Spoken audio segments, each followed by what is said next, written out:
All right, so good evening, good morning, good afternoon, everyone. So wherever you are joining us from, thank you for being part of this webinar.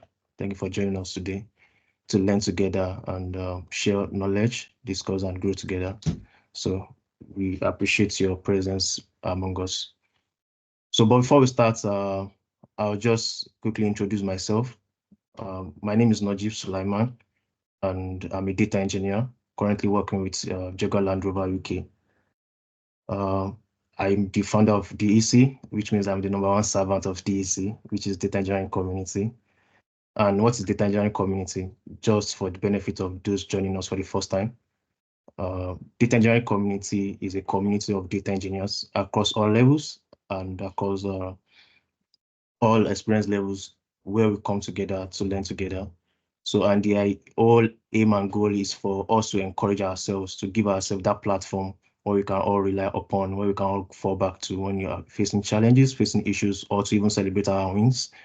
Uh, to also help beginners, leverage the wealth of experience of the experienced tires in the community to forge their way ahead. We all agree that data engineering is a very overwhelming career path, so it can be really challenging, it can be overwhelming, it can be confusing. So we hope to help each other grow and leverage on each other experience. And this webinar is a webinar series that kickstarted this year, January, so which is demystifying data engineering series. So, and the idea is to help us leverage the knowledge of people in the community and outside the community to learn new things, to discover new things, and just, keep ourselves up to date with data engineering. So we started in January and we have a couple of series. This will be the episode 5. So I've taken data pipeline design and best practices. So we have a couple of sessions on serverless architecture design, and that was done by Joseph Ojo. So last month we have Idowu Lekura taking us on containerizing data pipeline with Docker and Docker Compose, and we've had Ask Me Anything session with Pascal as well, which is also an industry leader. So today we'll be having someone also special speaking to us on slowly changing dimensions, which is a very important topic. And I'm sure we are all going to learn and benefit from his wealth of experience. I'll quickly introduce Kudus Ayola. So Kudus Ayola is also one of the core members of the community. So he has been in the community for a while. So he's an experienced data engineer with experience across data warehousing, data quality, report automation, master data management. So yeah, so I'm very confident we are going to learn from and tap from his wealth of knowledge on this important and very crucial topic. So as we know, data engineering, what we do basically is we deal with data. Aside from building pipeline, we make sure we have data repository that is well managed, well structured, well architected, that can be used by downstream, say data analysts and maybe end users can leverage on it and make sure they can be able to derive insights that enables data-driven decision making. So which is very important to understand the rudiments, things, component and stuff that goes into the data warehouse. And slowly changing dimension is one of those important topics we don't want to, miss. To just give us a bit of understanding. So this session, we plan to round up in 1 hour. So this will take 1 hour to, take us through what he asked for us today. And after that, we have plenty of room to, then interact together, ask questions, and get contribution as well. So as much as we want to learn from Kudus, we also want to learn from members on this call so that we all learn from each other. So there are plenty of time to also do that after this call. So Kudus, thank you so much for joining us. Thank you for willing to help, willing to contribute to the community and willing to share your knowledge. We so much appreciate this. We are not taken for granted. This is open source. You are not being paid for this. And the only thing we can say is we appreciate it and we thank you so much for your time. Thank you for your commitment. And everyone on the call, thank you once again for joining us. Just to like a spoiler, so there's going to be a giveaway from the speaker himself, but I'll allow him to do justice to that. So I won't take much time further. So Kudus, you have the floor. Thank you so much, everyone, once again. Hello, can you hear me? Loud and clear, I can Hello. hear you. Yeah, okay. Good afternoon, all. Hope you're all doing good today. My name is Kudus Ayola. I'm a data engineer. I've had experience building solution on Azure cloud environments, automating data pipeline, building master data management system, working on real estate data to make recommendation on real estate property. And today I'll be covering the topic slowly changing dimension. So let me share my screen. Okay.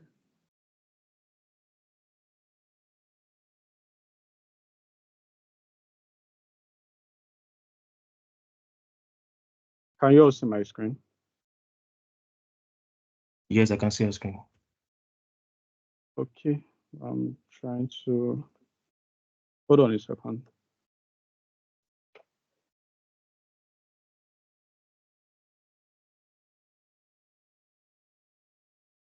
Okay, yeah.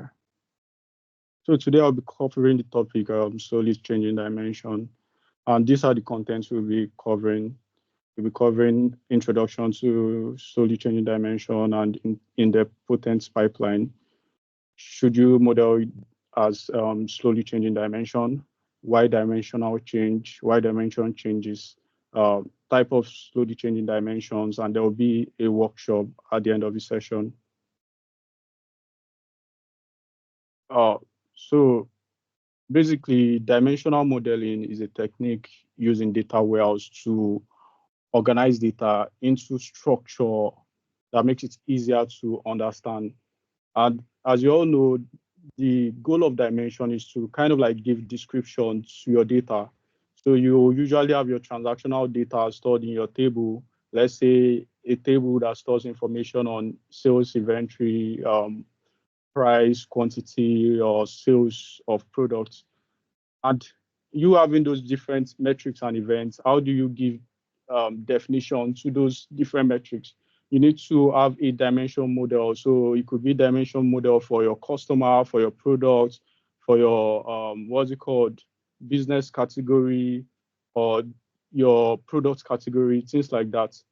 So it's very crucial that you know how to model your dimension properly.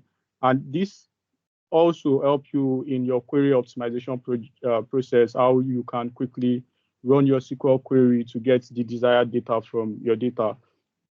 So business users plays an important role in negotiating data definition and ensuring data management process is driven by business. So there might be some certain business rule that you might need for your dimension model. It could be things as small as the fact that they want to capture historical data or changes on their data. It could be things as how long of data, how large data do they want to store in their environments? Do they want data of like last 2 years, last 3 years, last 5 years?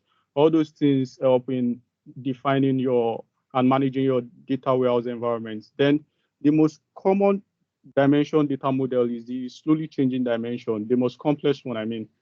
So basically, right, some people advise sometimes just to do your daily dimensional model, whereby you bring in your transactional data on a daily basis, monthly basis, or on a yearly basis, whereby you are using your batch processing to bring those data from your dimensional table on a daily basis, rather than using slowly changing dimension, probably because of the fact that it is a complex solution and it typically take time for you to set it up properly. And also with the fact that storage is now relatively cheap, right? Storage is now relatively cheap. So if you are doing slowly changing dimension on small data, how many cents or how many thousands of naira are you saving is not a lot and is not all that significant. So basically, yeah, a lot of companies all still adopt the slowly changing dimension because it helps build your golden data pipeline, whereby it's taking things into consideration, like having your data stored historically. Uh, Let me move to the next. So let me explain firstly what is idempotent pipeline. So what does it mean for your pipeline to be idempotent? So pipeline should produce the same results regardless of the day you run it, how many times you run it, the hour, the hour that you run it. The same input should be produced when you run your pipeline. If you have the same input, you should get the same results, basically. So you might be in an environment whereby you run your pipeline at a particular time, but you are getting an entirely different result, or you run your data pipeline multiple times and it's having your data duplicated in your data warehousing environment. So it's really crucial that you make your pipeline idempotent such that you can get the same output whenever you run that pipeline. And I'm going to explain better. Okay. So what can make your pipeline not idempotent? So when you are writing query like insert into table without truncating your data environment, your table before inserting into that table, it makes your pipeline not idempotent. So you are not truncating your table and you keep on inserting, your data will just continue increasing and it doesn't yield same results. Then things like when you use merge instead of like insert overwrite every time you are working on your environment, like you are using your merge instead of trying to like insert overwrite. So that could make your pipeline not idempotent, or using things like start date without a corresponding end date. So when you don't have corresponding end dates, it might typically just bring your latest data at every point you are running the pipeline. So you have to define what's your end date. It could be your last end date, could be your start date. Then you can also define your end date in your pipeline and try to avoid things like using null. You can have a future date that says year 9999 year instead of having your null, because when you are running between statements, it doesn't really help when you have a null end date. And when you are running your pipeline such that you only have no or partial data in your data source, it ruins your results. So it means your results will only produce partial data, or you're in an environment whereby a portion of the data is already available on the source and you've not gotten the full data and you're already triggering your pipeline to bring the partial data. It makes your pipeline not idempotent. And things like not using your depend on past accumulation of pipeline.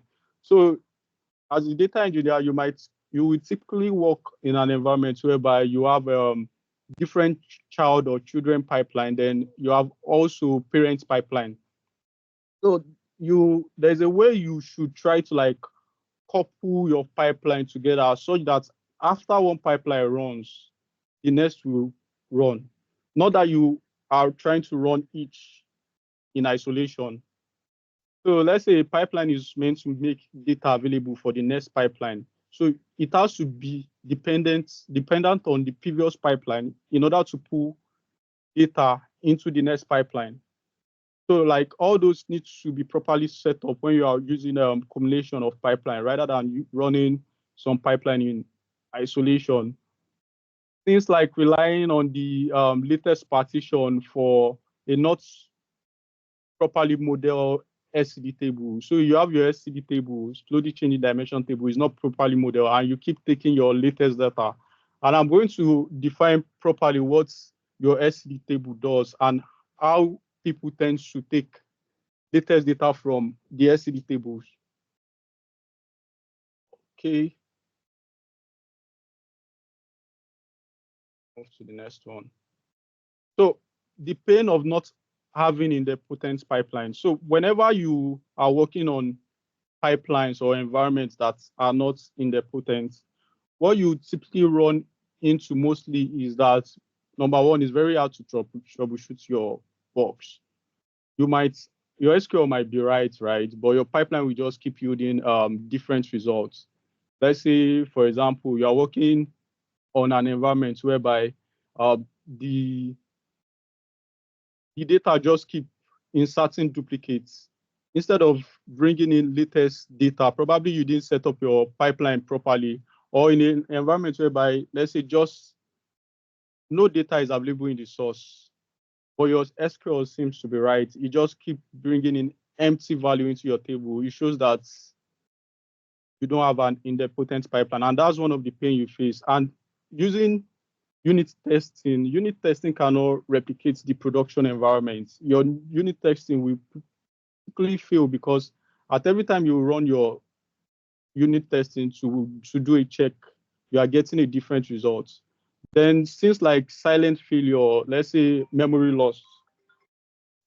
I'll try to explain what that means. That means, let's say you are working on environment that you are getting large volume of data inserted into your data warehouse, and you didn't run, let's say, an insert. You didn't truncate your data before inserting into that environment or into that table in your data warehouse.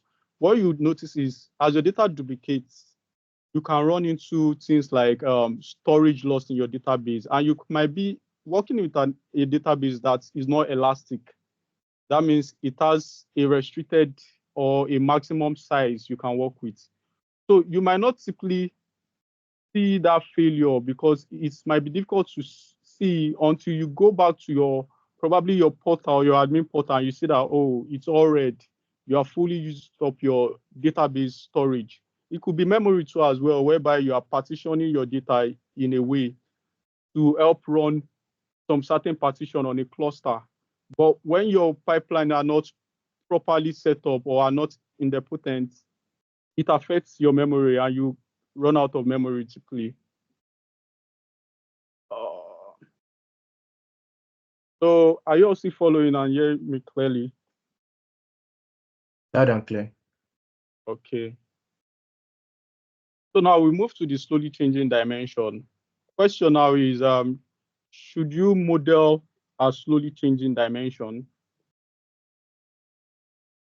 So SCDs has possibility of making your data change when running your data pipeline. So that means when you are running your data pipeline, it's expected that when you are using a slowly changing dimension, it changes your results in a way. And the other different options are having things like the latest snapshot of your data, daily, monthly, yearly snapshot of your data, and SCD.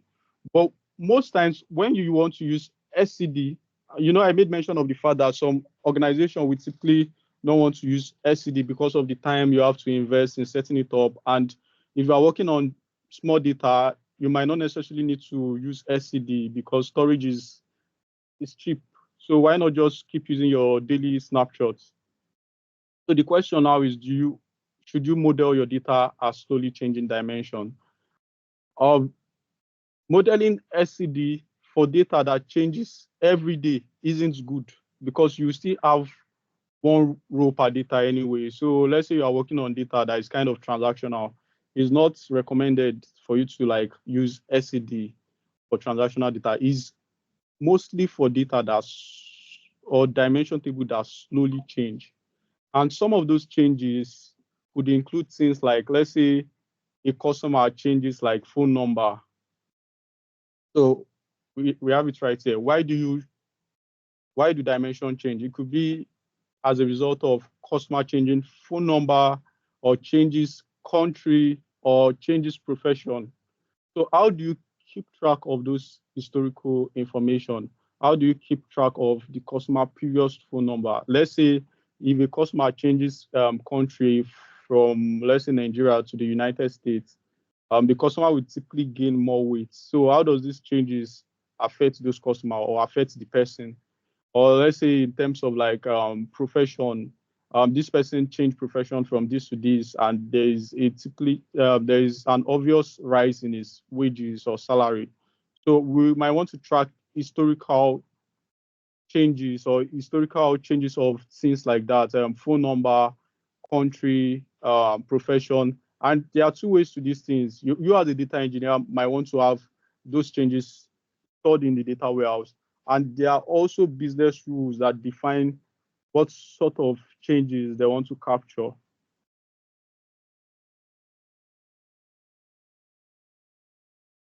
So how can you model your dimensional?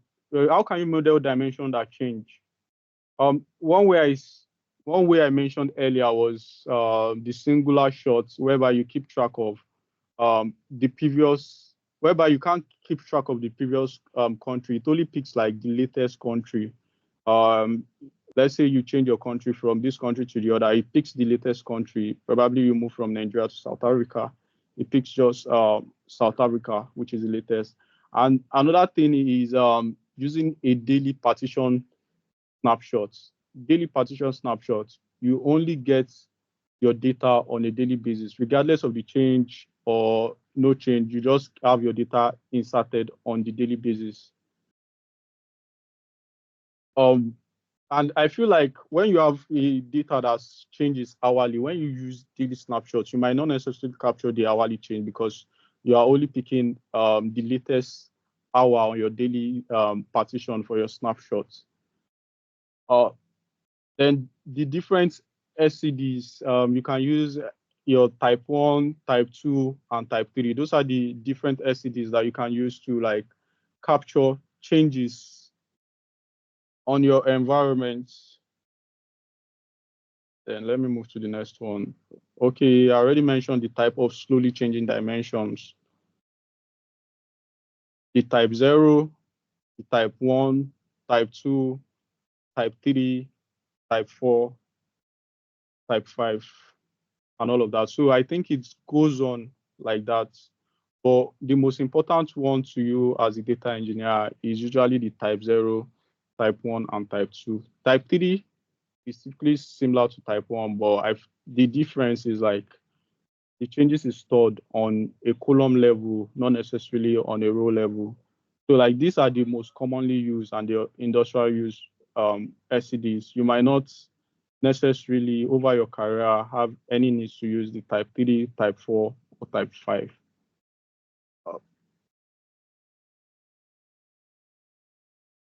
So we start with the first slowly changing dimension, right? The type 0. So the type 0 aren't actually slowly changing, are not slowly changing dimension, because if you have a data set or a table that just stores things like date of birth or race, your date of birth can't change, your race cannot change, and some other things can't change about you. So you typically are not capturing changes right here. So it says it involves no specific action. No specific action is taken upon dimensional change. So the aim is not to capture any change in dimension. It just brings your data from the source, which is your dimension source table, and just bringing it to your destination table without capturing any changes. Then the next one will be, this is kind of important because of the fact that it picks the latest value at every time you bring in new data, and there is anything changing in your previous or your existing data.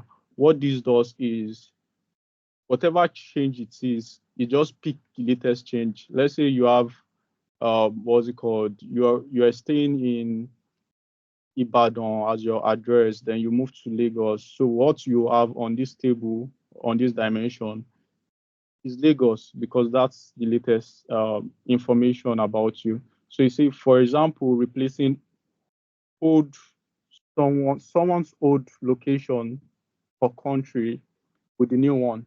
So it's not storing the historical information.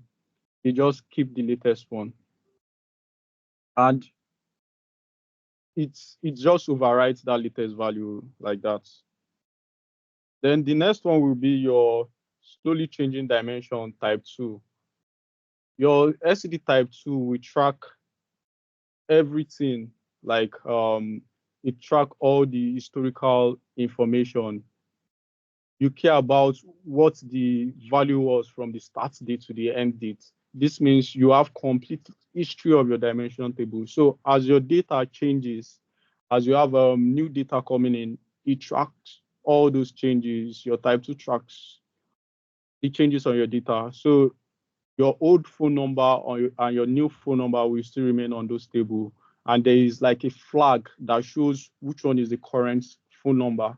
Same with your city, same with your country, or whatever information about you that needs to be tracked. Then we move to the type 2. There are different ways you try to load your type 2, which is load the entire history in one query. So that means you have an entire history of your data loaded. Then you are now doing that comparison on that history of data that you load into your environment with the existing table.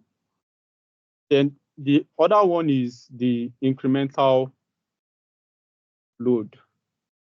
The incremental load of data will bring in incremental data from your source and compare it with your previous SCD table that is being generated. So your existing table is being compared with the incremental data you are bringing from your source system. This is usually more efficient because of things like the time it takes to run your pipeline.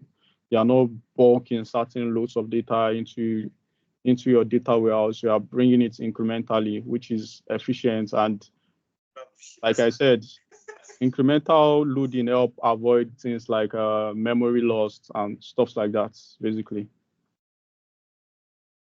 Okay, let's take a deep dive into the workshop. And for the workshop, this is what we'll be using. So what we are going to try to do here is we are going to do, first thing should be the type 1. Then we are going to do a slowly changing dimension type 1, whereby we are going to have this existing data on our destination, that's on the database itself. We have this, and this is storing information on employee, their salary, and their department number. So this is the incoming data coming from the source system into this existing data. And what this has is the same information such as employee, the name, salary, and the department number. So the idea of this type 2 is to overwrite the changes on the existing data so that we have the latest data on the table. So what this will typically do is after inserting your data, which is the incoming data, into this existing data, you are going to have this. So right here, you could see that Krishna salary changes from like 4,000 to 7,000 on this table. And you see Mohan salary changing from 6,000 to what's it called? Mohan's salary is not changing, so it's going to be the way it is, but the department number changing from 10 to 20. And you see someone like this guy here with no previous information on the existing data. So this is a new data. So when I said like when the idea of slowly changing dimension is to have those historical data, but type 1 basically will update your data such that it overwrites the existing data and bring in the latest information about that existing data, and the new data that were not previously in your existing data will just be inserted. So for example, this is new. So me truncating my table before inserting the new data will mean that. Hello, please, are you sharing your SQL Server or presentation? My presentation. Okay, just want to be sure because you are still seeing your Okay. presentation. Yeah. All right, then I want to explain the concept. Then we go to the SQL Server and try to do this. So me having this data, if I should truncate my existing data and just bring in this, it will mean I'm going to lose this data here and I'll just have this 3. So it's not right for me to truncate and insert in this case. In this case, it's also not right to just bring in the new data like that for my type 1 because of the fact that it's going to duplicate Krishna and it's going to duplicate Mohan. So what I'm typically doing is checking if this ID, this employee ID, which is the unique ID here, exists here, then update the changes. If this guy's ID here exists here, then update the changes. Then if what's it called?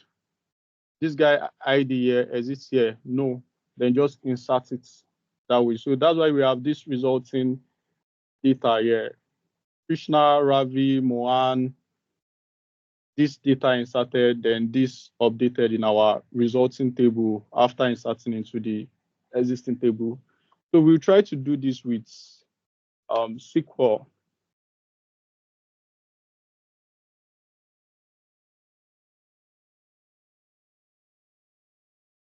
Okay.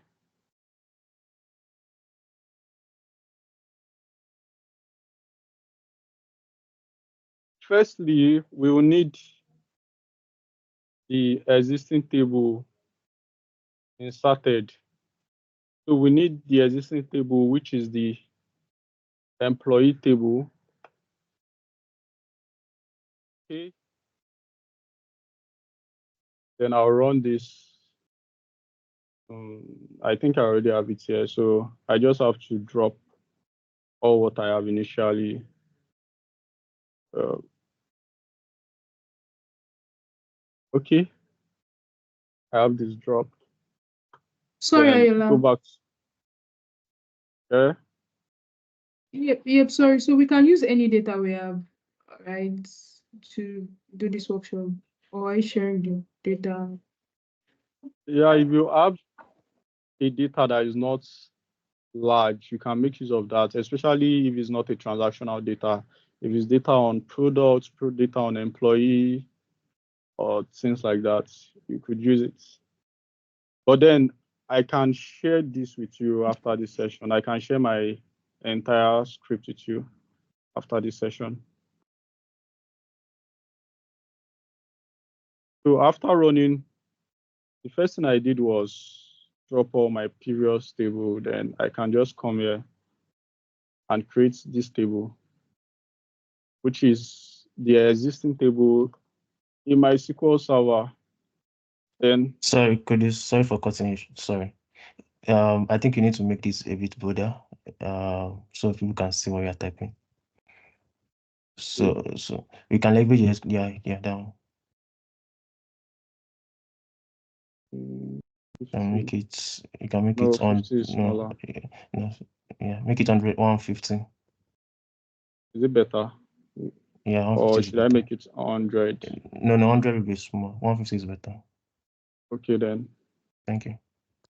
All right. So this will serve as the existing table in my database. Then I can try to like query it. I can do my select star from the table.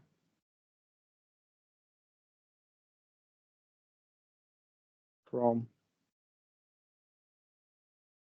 okay.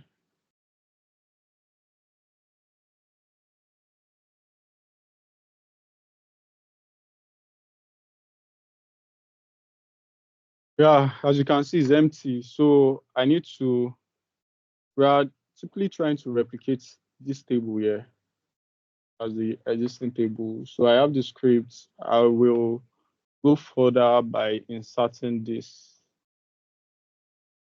into this table. And I can click on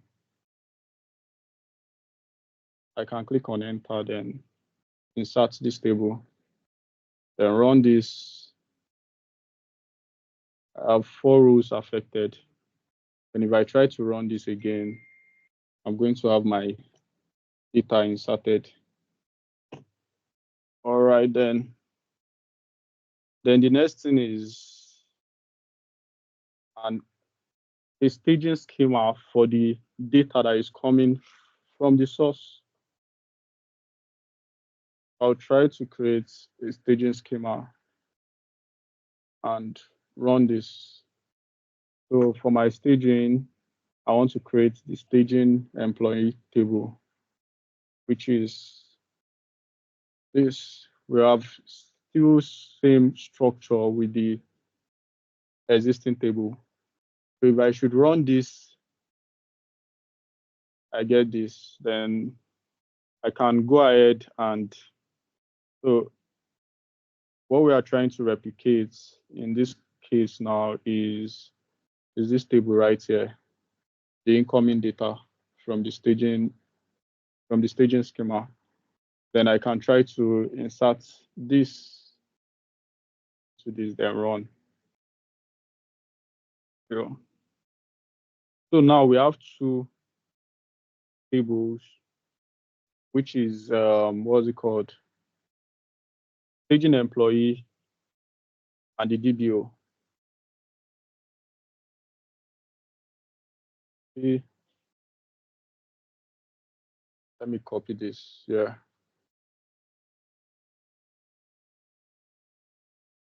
And come down here. So let me try to query the two table. Copy this. Let me copy this table. Then this is my staging. Staging. Then this right here is meant to be the target table. So this will typically be like the reporting table, the table you are using for your reporting. Then this is the table coming from your source. It might just simply be the table where you've probably done some data cleaning on. So it's going to be your source table. So if I try to run this, I'll get this. So this is my destination. This is the existing table. This is the source. What I'm trying to do now, I want to use a slowly changing dimension to bring this data here into this such that I'm overwriting any change in data for especially Katrina and Moan. I'm overwriting the changes and I'm bringing in the new data from the source. So that's what I'm trying to do here. So for the slowly changing dimension, I'm going to try to copy this query right here, not to take our time, and I'll paste it here. So what this is doing is you are saying match the data into the target table, which is this table, using the staging table, which is the source table. Then you are trying to match this table here into this. Then you are matching on employee number, which is the unique ID for both tables. Then what you are the condition you are now setting is when there is a match. That means when this matches with this, the ID here matches with this ID, you are going to update the name, update salary, and update the department number. Since Katrina ID matches with this ID, it will try to, sorry, why am I saying Katrina? Krishna. It will try to update the name. Since the name is the same, so there's really nothing updating. Then update the salary. So the salary updates to 7,000. Then the department's number is still the same, so it doesn't update. Then for someone like Moan, what you are updating is just the department number, changes to 20. Then for this person, you are literally just inserting. So this is where you are setting the rule to update the table when there is a match. So when there is no match, since this guy here has no match with this, you are only trying to insert the value directly into this. So if I run this to overwrite those changes, I'll get 3 rows affected because I try to bring in 3 rows of data from the source. Then if I do select from the existing table now,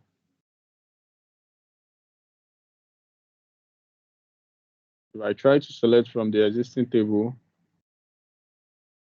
then I copy this right here and I copy this, then I execute. See what I will get. I'm going to get this table right here. So this is updating. Salary has updated for Krishna. Then this department numbers updated from 1 and this inserted. So if you try to compare with our results here, you can see salary updated to 7,000. Then I can compare the two side by side, and okay, I can't because I literally updated this table. So basically we have salary updated, we have department number updated for this guy here, then we have this newly inserted data. So this is how the slowly changing dimension type 1 necessarily works. I didn't try to write a query on the type 0 because the type 0 is typically a truncate and insert. You are not trying to track any history. You just want to, it's not tracking any changes. You just want to bring in those data from the source. That's your type 0. So is the normal ETL that a beginner will want to like, oh, try insert into this table, truncate, then insert into this table. That's type 0. You are not tracking any changes. You are not updating. You are not overwriting for the type 0. But this here right here is the SCD type 1, where you try to like overwrite, track, to bring in latest information for a particular value, or latest information for an employee salary if it changes, or department number if it changes, stuff like that, or the name as well if the name changes as well. So this is for the type 1, and I'm going to share this script with you because this script has the what's it called, the data itself on it. So we inserted the data from the script itself. And mind you, as an engineer, you are not leaving your query like this. You still eventually have to create stop procedures whereby it helps you orchestrate or automate this entire process. So for this session, I'm only demonstrating how the SD type 2 works. But at the end of the day, after building these scripts, you still need to set some type of automation using your stop procedures. Then you can then orchestrate whichever pipeline you choose to. Could be your ADF pipeline. Then, okay, let's move to the type 2.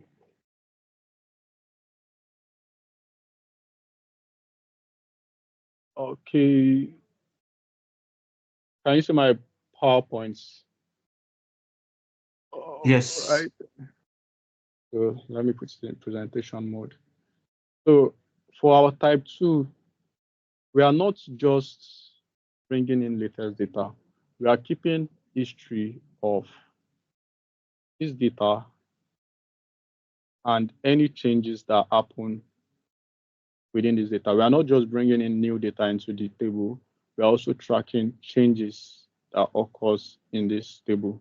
So this is our destination table, right? Let me go back to this. This is our destination table, right? So what we are trying to do here is we are trying to bring in this into this, but then we know that the salary for this person here is changing. So since the salary is changing, so for this, what we are trying to do is for every changes, right, we still want to keep the historical information, which is this Katrina here. We still want to keep the previous salary of 40,000 and also bringing in the new salary, which is 7,000, and have a flag that indicates which one is the current one and which one is the previous one. So what this will mean is this flag means is current. So 1 means true, 0 means false. So it's saying for this that we have 0 for Katrina means this is the previous value for Katrina's salary. Then since we have 1 here, this serves as the latest salary. Although best practice is for you to have things like extra column like the date created and date modified. So what that means is for your date created, it's going to store information of when the data gets into this table. So you can track historically at what dates did I insert this. Then date modify will be when you change that data from this to that. So like from this first data to the other data. So it's usually best practice to have such column too as well. So you can track, because this only shows the previous value, then shows 0. There is no date to it. What if Katrina has another increase in salary from 7,000 to 8,000? How do I know across the history for those 2 0 when did the salary change? So it could be that it changes June, changes July, then changes, then have August as the latest salary. Since I have August as the latest salary, I have a flag that shows 1 as the latest salary. So how do I know which salary? Well, how do I know which one is my June salary and which one is my July salary? Stuff like that. So a better way to model this, or a more advanced way to model this, is also including things like dates created and date modified. But for this session, we're going to use this alone, this current, as a flag that indicates that this is a new data inserted, and this is like the previous version. Also, this as well, it still keeps Moan information, and also keeps uh, the new information from Moan, and sets the current as 1, as true. So if you want to get, with this, you can also get your SCD type 1 data when you write a condition that says is current equals true. Is current equals true means pick the latest one. Is current equals 1 for this table means pick the latest value. So what you end up getting for that will be this data here, because this data only takes the current. So you write that condition that says, oh, it is current equals true. And one thing about this particular type of information is, as your data changes, it keeps getting larger and larger since it stores historical data. That's one of the shortcomings of this type of table. Also, when you try to join this dimension table to a transactional table, it joins all the historical record and might cause things like a many-to-many relationship on your data set. So you have to be careful how you are joining on your key. You can join with like a mixture of your employee key and date, or filter for the latest and join to what's it called? Join to your current data. But for things like products now, it might be a bit complex, because let's say I have a product that has a particular ID, and I have an ID, but then that same ID, another product is assigned to it. So as at last 2 months, when I have the product for that ID, I made the sales. Then for this new ID, the product might have changed. Then I should know how to query it for that particular product, depending on when it changes. So that's why it's necessary to keep track of the date too as well.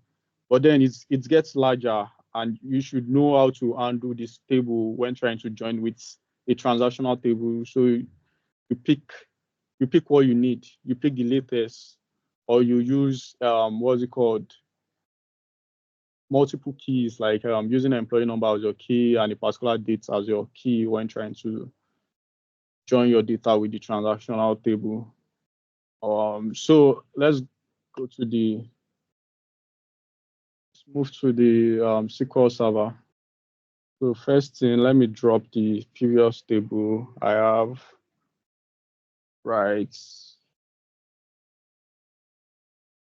Yeah. Around. So now we try to demonstrate the SD type 2 and how it works. So first thing I'm going to do is create the first table as shown on the PowerPoint, which is the existing table or the destination table. What's wrong? Okay. I drop this. what permission do I need to run this on my environment?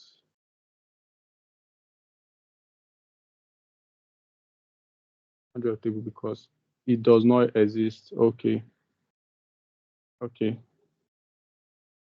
So if I create this now, all right. Yeah, I've created my first table, which is the existing table. Then move to the next one, which is to try to query it to see if I actually have the table.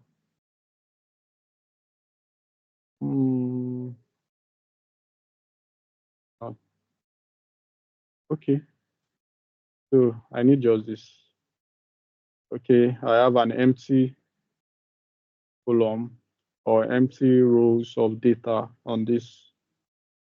Then the next thing I want to do is insert this table data into my destination table, which is this. So you notice the difference between the previous table and the new table. We have this flag is current, just to know which data is the latest or not. Then the next thing I want to do is to create a staging table or a staging schema where I can have my source table and run this for my staging schema.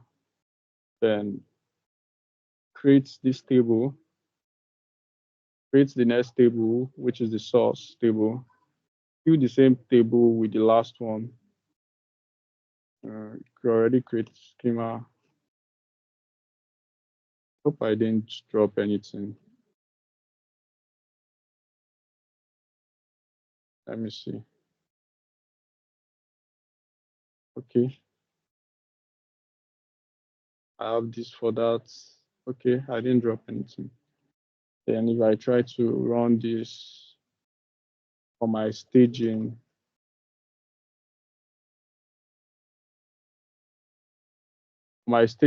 I'll insert my data into my staging, which is this, then run.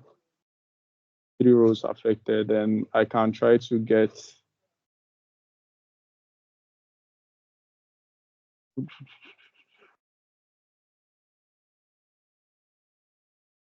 okay.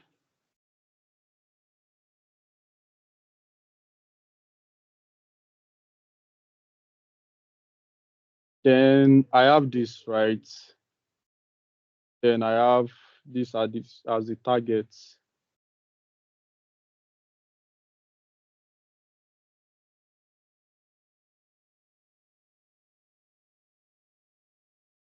I have this as the target. I have my target table here, which is the table on my destination. Then I have my source table right here.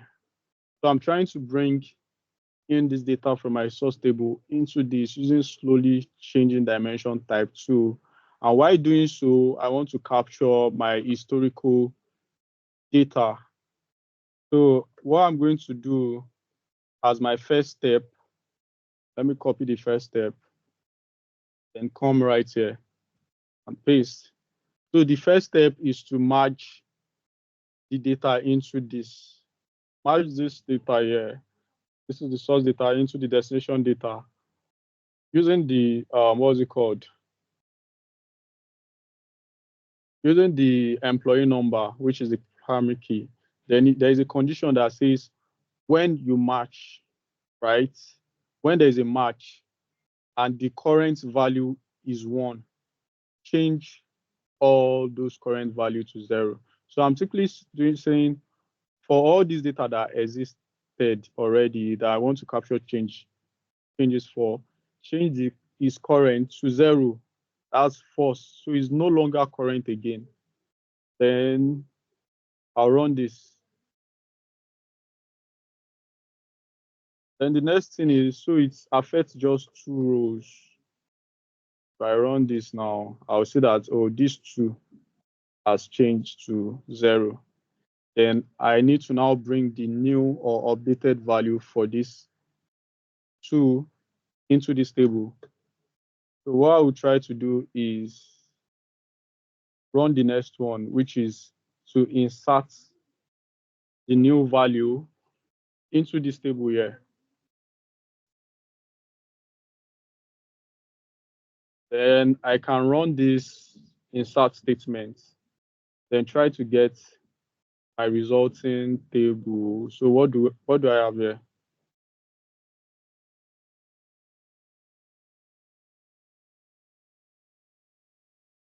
So right here, what I have is what we have in our PowerPoint, basically.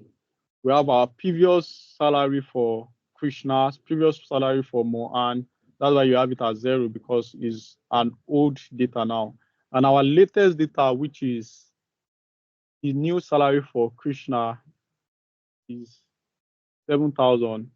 And also the new department number for this guy here is 20.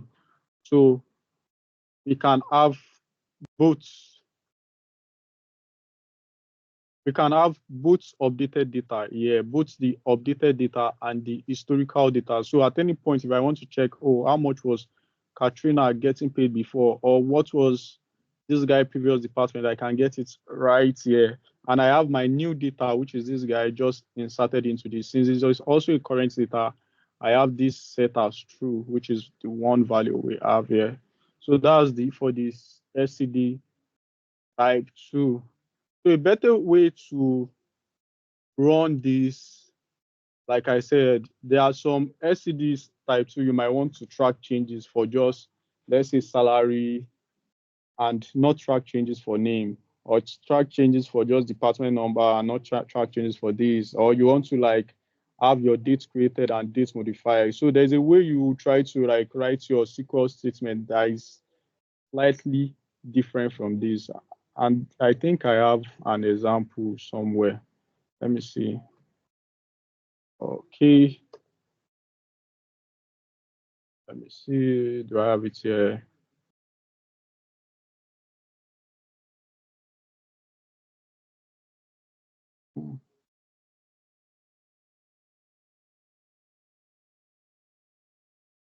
So I think I have an example here. So this is way more complex than what we just did. And you can see it's getting latest date. So this is just reference when the date got into the system. And it has things like, oh, I want to track a match for this, but I don't want to track changes for salary. So there's a condition that says when salary is not equal salary, just still update it as 0. So basically, you can be flexible on how you try to write your SCDs on which of the changes you want to track, whether it's for salary and having your dates created and your dates modified. So that's that will round up the end of our workshop. And right here, there's a conclusion that says, as a data engineer,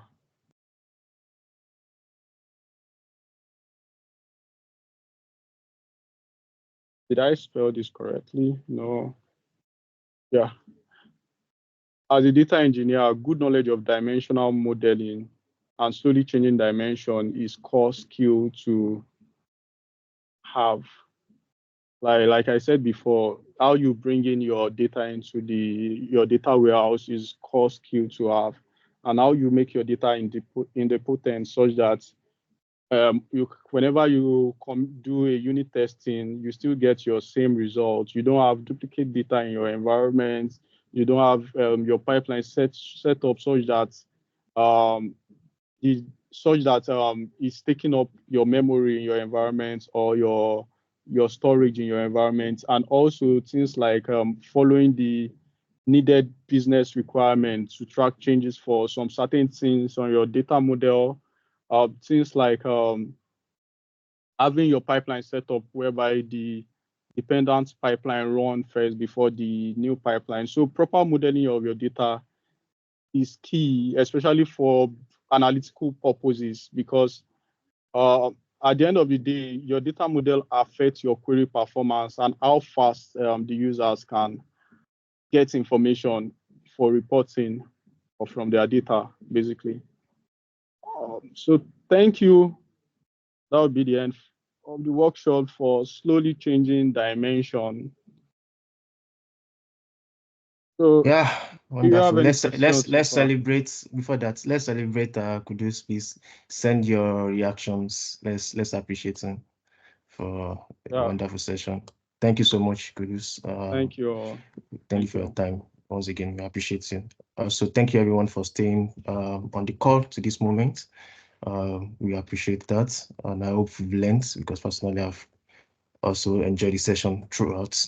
So, but just to summarize what Kudus has said. So, right from my head, pardon me if I missed anything. Yeah. So, Kudus talked about the importance of idempotent pipeline. So it's one of the best practices of building data pipeline by data engineers.